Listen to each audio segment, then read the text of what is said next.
dans ces versets dans Surah At-Tawbah, le repentir, le Seigneur dit, oh vous les croyants, craignez Allah subhanahu wa ta'ala. Si tu dis à quelqu'un, craignez Allah, c'est comme tu dis à la personne, mens pas, dis vrai. Mais avec tout ça, le Seigneur il a rajouté, wa kunu ma'a sadiqin. Soyez parmi les véridiques.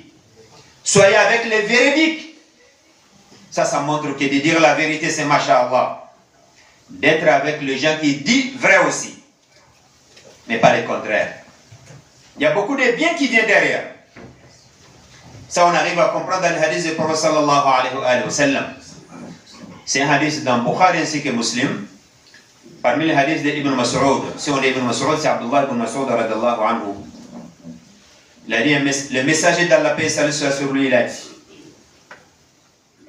Il nous a demandé d'être parmi les véridiques. Il nous a dit de dire vrai, de parler avec la vérité. Pourquoi? Car la vérité ramène que du bonheur, que du bien. Et le bien aussi, à la fin, c'est le paradis qu'Allah nous accorde. Il a dit, si tu trouves une personne, il dit vrai, il travaille avec la vérité, il conseille, jusqu'à qu'il sera mentionné au niveau d'Allah subhanahu wa ta'ala. Il sait de dire la vérité jusqu'à qu'il sera mentionné au niveau d'Allah subhanahu wa ta'ala véridique. Ah, il est véridique lui. Chez Allah subhanahu wa ta'ala. Meilleur exemple, Abu Bakr Siddiq radiyallahu anhu. Son nom c'était Atqa, le pieux. Dans Surah Al-Layl, Allah il a dit ça. Wa sayujannabuha al-atqa. Le pieux. C'est Allah il a dit dans Surah Al-Layl. Et le véridique aussi, comme il a dit le prophète sallallahu alayhi wa sallam, Abu Bakr Siddiq. Si on est Abu Bakr qui, on dit As-Siddiq. Si on est Abu Bakr Siddiq, automatiquement on sait c'est qui. C'est le meilleur après le prophète sallallahu alayhi wa sallam. Radiallahu anhu. Ça c'est un exemple. C'est parmi les meilleurs exemples. Et deuxième partie des hadiths du prophète sallallahu alayhi wa sallam. Ah, première chose, il nous a conseillé la vérité, de dire vrai. Et deuxième, méfiez-vous. Faites attention, mise en garde. De quoi? Le mensonge. Méfiez-vous du mensonge. Le mensonge, ça ramène que de turpitude. Des choses blâmables. Oui. Les choses que le Seigneur a interdites, subhanahu wa ta'ala. Perversion, ça ramène ça le mensonge. Si on voit quelqu'un, on dit il est pervers. Et il est mensonge aussi, il lui ramène ça. Alors si on voit quelqu'un, il dit il ment. Il ment. Il travaille avec le mensonge. Ben, il sera mentionné au niveau d'Allah subhanahu wa ta'ala un menteur. Musaylima al-Kazzab, ça vous connaissez son histoire. Et il y a plein d'autres aussi. En écoutant ces hadiths, on sait que vraiment la vérité ramène que de bien. Et le contraire, les mensonges aussi ramènent que de malheur. Que Dieu nous protège. C'est cela avant l'islam. Hein, de voir le comportement de quelqu'un. Première chose qu'on demande, c'est propos. Est-ce qu'il est vrai ou pas? Si on dit ce qu'il est vrai, après il peut dire que la personne, on peut lui donner des notes. Pour pouvoir noter quelqu'un, on demande s'il est vrai ou pas.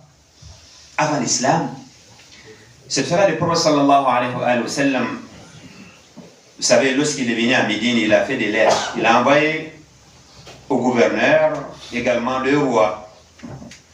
Parmi là où il a envoyé le prophète sallallahu alayhi wa sallam, c'est en Rome.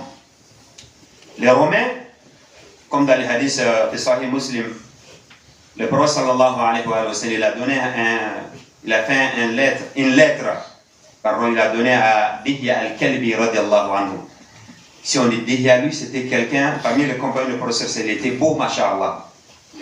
Et même Jibril alayhi salam, s'il descend sur la terre, souvent il prend la forme de Dihya al-Kalbi radiallahu anhu. Souvent, Salama radiallahu anha, un jour, elle voyait que le prophète sallam parle avec quelqu'un. Elle a cru que c'est Dihya. Mais lorsqu'il est parti, Le prophète sallam a demandé à Salamata, tu sais c'est qui? Lui, il a dit, oui, c'est Dihya. Parce que tout le monde connaissait Dihya, c'était quelqu'un beau, mashallah. Et il a dit, non, non, c'était Jibril alayhi salam. Donc, généralement, si Jibril il descend sur la terre, il prend la forme de Dihya. Souvent, on voit quand même le prophète, il est avec quelqu'un, les compagnons disent, bah, c'est Dihya, donc, or là, c'est avec Jibril et avec alayhi salam. C'est après que le prophète sallallahu alayhi wa sallam, il a expliqué. Radiallahu anhu wa sallallahu ala nabiyyina Muhammad wa sallam ajma'in. طيب, c'est lui que le prophète il a envoyé. Il a Qaisar, Héracle, avec la lettre du prophète sallallahu alayhi wa sallam, qui l'appelle vers la religion. Il explique que lui c'est un messager d'Allah subhanahu wa ta'ala. Que lui, les messagers précédents, c'est ses frères. Comme là j'ai mentionné la semaine passée. Alors, Héracle, il a demandé à Abu Sufyan, en ce moment il n'était pas musulman, il était parmi les élus de Quraysh, hein, Abu Sufyan. Alors il a demandé à Abu Sufyan, est-ce que le monsieur là, parce qu'il parle du prophète sallallahu alayhi wa sallam, est-ce qu'avant, vous les traitez des menteurs, est-ce que vous le traitez qui dit des mensonges avant ou pas? Est-ce qu'il disait des mensonges avant qu'il soit envoyé, avant qu'il soit un messager? Est-ce qu'il disait des mensonges ou pas? Il a dit non, non. Avant qu'il soit un messager, non, non, on n'a jamais traité lui comme un menteur. Ok. Et après, Héracle, écoutez attentivement, Ahbab al-Kiram. Lorsqu'il a résumé ses propos, il a dit, alors, lorsque je t'ai posé la question, est-ce qu'il faisait ça, est-ce qu'il a dit ça avant, est-ce qu'il a dit des mensonges avant, vous avez dit non avant l'islam. Lui, il a dit, alors, lorsque lui, sallallahu alayhi wa sallam, avant qu'il soit un messager, avant qu'il soit un envoyé d'Allah subhanahu wa ta'ala, il n'a jamais menti sur quelqu'un. Avant qu'il soit musulman, avant qu'il soit envoyé. Alors comment ça se fait? Comment on arrive à comprendre que maintenant, lorsqu'il est envoyé, il est capable de mentir sur le Seigneur subhanahu wa ta'ala? Lui, ce n'est pas un musulman qui analyse comme ça. On essaie de réfléchir nous aussi. Avant l'islam, il n'a jamais menti sur quelqu'un. Après l'islam, comment ça se fait? Il ose mentir sur le Seigneur, même pas les gens. Avant, il n'a jamais fait. Il n'a jamais menti sur quelqu'un. Et comment ça se fait aujourd'hui? Il va mentir sur le Seigneur subhanahu wa ta'ala, il est tout puissant.